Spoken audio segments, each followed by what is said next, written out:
Roger Guedes de volta ao futebol brasileiro. No vídeo de hoje do canal do Nicola te conto o que há de verdade sobre a possibilidade dele jogar no Corinthians ou no Atlético Mineiro. Também tem informações importantes sobre Juan Fran, que vive as últimas semanas de seu contrato com o São Paulo e não ficará. Vou falar ainda sobre a Globo, que tem pressionado os clubes da primeira divisão em relação ao Atlético Paranaense.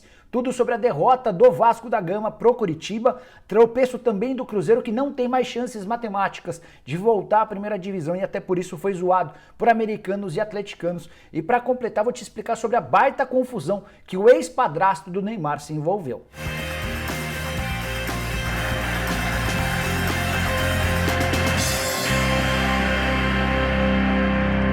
Fala aí pessoal, sou o Jorge Nicola, bem-vindos a mais um vídeo do canal e sem perder tempo, só queria desejar ótimo domingo a todos vocês e pedir para que assistam ao vídeo até o fim, se curtirem não esqueçam de dar like e se inscreverem no canal. Para se inscrever, só apertar esse botãozinho vermelho de inscreva-se, combinado?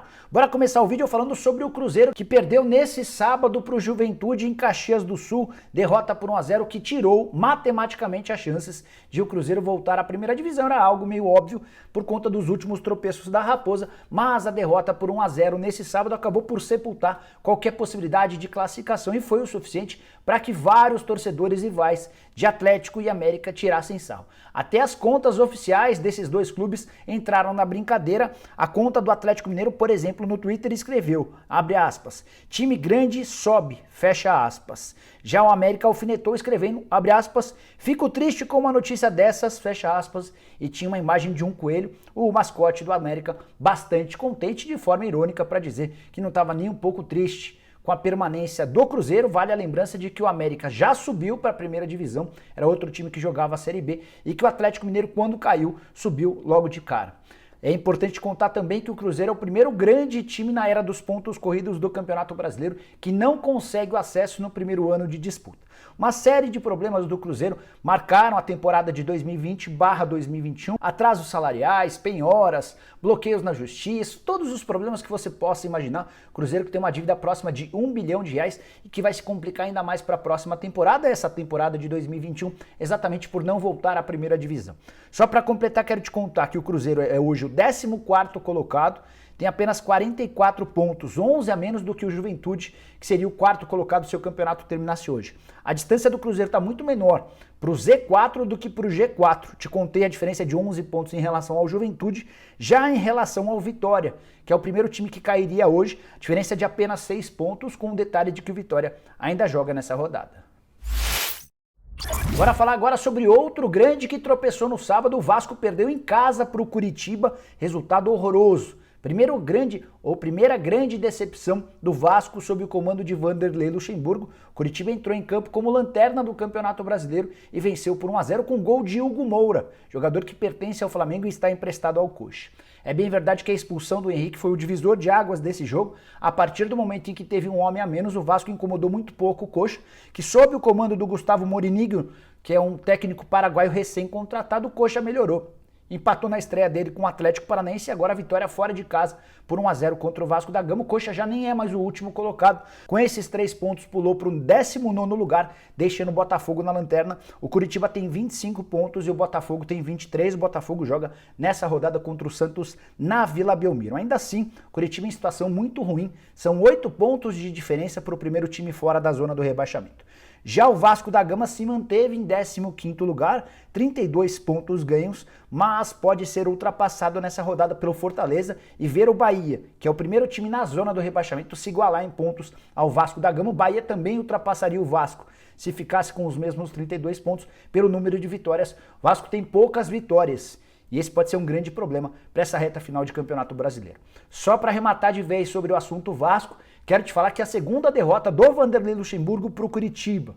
Ele já havia perdido sob o comando do Palmeiras por 3-1 para o Coxa em pleno Allianz Parque, jogo que determinou a demissão do Luxemburgo na oportunidade. Bora falar agora sobre a Globo, que resolveu pressionar os clubes da primeira divisão do Campeonato Brasileiro por causa de uma treta que está rolando com o Atlético Paranaense. Só para contextualizar, a informação divulgada pelo UOL dá conta de que a Globo, muito incomodada por ver o Atlético Paranaense transmitindo os seus jogos como mandante na Twitch, que é uma plataforma da Amazon. A Globo decidiu mandar ofícios para os clubes que integram a primeira divisão para que eles não aceitem, em hipótese alguma, que os seus jogos sejam transmitidos na Twitch, essa plataforma do Atlético Paranaense. Para falar a verdade, a plataforma não é do Atlético. O Atlético vendeu seus direitos de transmissão como mandante para Live Move, perdão. E essa empresa acabou fazendo um negócio com a Twitch, que é uma empresa que pertence à Amazon. Parece confuso, mas não é tão confuso assim, é algo até relativamente simples, e o Atlético Paranaense se baseia na lei do mandante que permitia aos clubes donos da casa transmitirem seus jogos. O problema é que essa lei do mandante já não existe, a Globo entrou na justiça para tentar impedir que o Atlético transmita seus jogos, mas ainda não há uma decisão final do Tribunal de Justiça do Paraná. Enquanto isso, o Atlético e a Live Move conseguem fazer essas transmissões na Twitch toda vez que o Atlético Paranaense é mandante. Uma baita confusão. E essa pressão da Globo para que os clubes da primeira divisão não aceitem que seus jogos sejam transmitidos faz parte dessa queda de braço bem pesada travada entre a Globo e o Mário Celso Petralha. Não dá para dizer até que ponto a Globo pode ir em relação a essa pressão, se daria para, por exemplo, discutir ou cogitar a possibilidade de quebrar os contratos de clubes que aceitarem transmissões das partidas do Atlético Paranaense como mandante, mas esse é um bastidor importante que eu queria dividir com vocês. Agora sair um pouco do mundo da bola para invadir o mundo da fofoca e contar que o Thiago Ramos, conhecido como influenciador, embora ele já tenha tido várias outras profissões, o ex-padrasto do Neymar, você vai lembrar, aquele que virou namorado da Nadine, a mãe do Neymar, ele recentemente, ele e ela viajaram para Cancún para tentar uma reconciliação. Essa viagem aconteceu em dezembro e durante a viagem, inclusive, nada deu certo. Ele acabou se metendo numa baita confusão em Cancún, foi esfaqueado e precisou ser hospitalizado. Mas o pior aconteceu depois. De acordo com o colunista Bruno Tálamo, o Thiago acabou sendo internado numa clínica, uma clínica psiquiátrica, tá? Tudo para que ele pudesse se recuperar, ele tem tido uma série de problemas e ele acabou fugindo dessa clínica uma semana depois de ter entrado. E a alegação é de que ele não conseguiu lidar com as regras do confinamento impostas nessa clínica psiquiátrica. Também de acordo com um colunista, o Thiago chegou recentemente a tentar o suicídio. Ele pulou numa piscina e tentou se afogar, amigos dele perceberam e acabaram tirando o Thiago da água. Segundo a tentativa, que se sabe, pouco mais atrás, ele acabou ameaçando, fazendo um vídeo em que ele ameaçava ou contava sobre a possibilidade de se jogar de um prédio.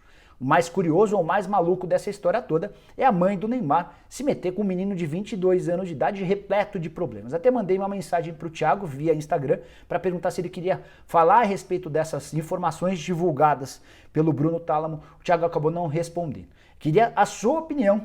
Como é que você vê o Neymar se envolvendo em polêmica até quando ele não tem nada a ver? Escreve aí nos comentários. Bora falar agora sobre Juanfran, que vive seus últimos dias no São Paulo. O contrato dele foi recentemente estendido até o fim do Campeonato Brasileiro, ou seja, até o fim do mês de fevereiro. Mas a nova diretoria do Tricolor entendeu por bem que não deve renovar o contrato do lateral direito, tudo por causa do custo-benefício. Juanfran ganha na casa dos R$600 mil por mês. E na avaliação do Júlio Casares e do Carlos Belmonte, que são os homens que comandam o Tricolor, o Belmonte como diretor de futebol, o Casares como presidente, a avaliação de que o Juanfran é muito caro para um lateral direito. E também pelo que ele entrega ultimamente, né? Nos tempos de Atlético de Madrid, no auge da carreira, o Juanfran era um bom lateral direito, chegou a jogar pela seleção espanhola, hoje veterano, já não tem a mesma capacidade física, ele entrega pouco ofensivamente e defensivamente também sofre com alguns problemas. Então, ele cumpre as últimas semanas do contrato, depois será liberado para procurar outro clube. Vale a lembrança de que recentemente o Juanfran já teve uma renovação de contrato, essa extensão complicada, isso porque o advogado do Juanfran, o advogado espanhol, exigiu algumas compensações do São Paulo. O São Paulo tem dívidas com o Juanfran. Cheguei a contar a respeito da dívida que o São Paulo tem com o Daniel Alves. Quem não assistiu, esse é o vídeo. E além de dívidas com o Daniel Alves, tem dívidas com o Juanfran e com basicamente todo o elenco. O Juanfran, preocupado com a possibilidade de não ter o seu contrato prorrogado no fim do Campeonato Brasileiro, queria algumas exigências para receber essa grana. O São Paulo acabou postergando essa negociação, até por isso ele ficou de fora da partida contra o Red Bull Bragantino, aquele desastre do sistema defensivo do São Paulo, derrota por 4-2 em Bragança Paulista. Juanfran está de volta para disputar a reta final do Campeonato Brasileiro, mas a partir de março, com o início do Campeonato Estadual, São Paulo vai buscar outra opção bem mais barata para a lateral direita. Bora fechar o vídeo com mais uma informação exclusiva para você no canal do Nicola. Quero te contar a respeito do futuro de Roger Guedes. um membro do canal chegou a me mandar uma postagem perguntando sobre o que havia de verdade na possibilidade de o Roger Guedes ser contratado pelo Corinthians. Isso porque recentemente o Roger Guedes abriu perguntas para as pessoas que o seguem lá no Instagram. E o Elias, ex-volante do Corinthians, recentemente dispensado do Bahia, perguntou ao Roger Guedes se ele jogaria no Corinthians. E a resposta do Roger Guedes foi: saudades também, Elias, acompanhada de um emoji. Pois bem, a partir daí levantou-se a suspeita de que o Roger Guedes poderia jogar no Corinthians. Conversei com um dirigente do Corinthians e também com o Paulo Pitombeira, que é o empresário do Roger Guedes. O Corinthians assegura que hoje não tem dinheiro para contratar o Roger, embora seja um sonho antigo. O André Sanches tentou por algumas vezes a contratação do Roger Guedes. O Atlético Mineiro é outro que vive sonhando, especulando a possibilidade de contratar o atacante que fez sucesso com a camisa do Palmeiras e também com a camisa do Galo. Pois bem, conversei também com o Paulo Pitombeira e o Paulo Pitombeira descreveu como zero a possibilidade de o Roger Guedes voltar para o Corinthians ou para qualquer outro clube do futebol brasileiro nesse momento. Tudo porque ele terminou em alta a temporada passada na China. Foram 17 partidas e 12 gols marcados. 5 gols nos últimos 4 jogos, tendo papel preponderante na conquista do título da Copa da China pelo Shandong Luneng. Então, nesse exato momento, há uma lua de mel entre o atacante e a diretoria do Shandong, essa relação que já foi muito ruim em outros tempos. O Roger Guedes, no começo da última temporada, chegou a ser colocado para escanteio, treinando à parte, mas ele acabou tendo oportunidades e teve um papel decisivo na conquista da Copa da China. Tem um detalhezinho importante para contar: o contrato do Roger Guedes termina em junho de 2022, ou seja, daqui a 1 ano e meio. E para o Roger Guedes talvez seja até mais interessante do que ser negociado agora, esperar pelo fim do contrato. Ele cumpre esse último ano, essa temporada inteira por lá, e a partir de janeiro do ano que vem já está autorizado a assinar um pré-contrato com qualquer clube. E a partir daí o Roger Guedes pode ele mesmo cobrar pela compra dos direitos econômicos. Em vez do Shandong Luneng receber pela negociação, quem vai receber é ele, o Paulo Pitombeira. Pelo que deu para perceber, nenhuma possibilidade de Roger Guedes ser repatriado, não vai jogar no futebol brasileiro tão cedo, mas fica de alerta para os clubes daqui que o contrato termina em 1 ano e meio. Daqui a 1 ano ele já vai estar autorizado a assinar esse pré-contrato. Bom, pessoal, eram essas as informações que eu queria dividir com vocês no vídeo de hoje do canal do Nicola. Espero que vocês tenham curtido o vídeo e deixem um like por aqui. Quem ainda não se inscreveu no canal do Nicola, resolve esse problema agora mesmo. Só apertar esse botãozinho vermelho de inscreva-se, aproveita e ativa também o sininho para receber notificações de vídeos novos e lives. Por falar em live, teremos live hoje no canal do Nicola. Ao longo do dia te conto aqui na comunidade o horário em que a gente vai fazer essa live. Aquela tradicional live em que vocês perguntam, eu respondo. Aquilo que eu não souber, eu repasso para as minhas fontes via WhatsApp. Combinado? Nos vemos de noite. Até lá. Tchau, tchau.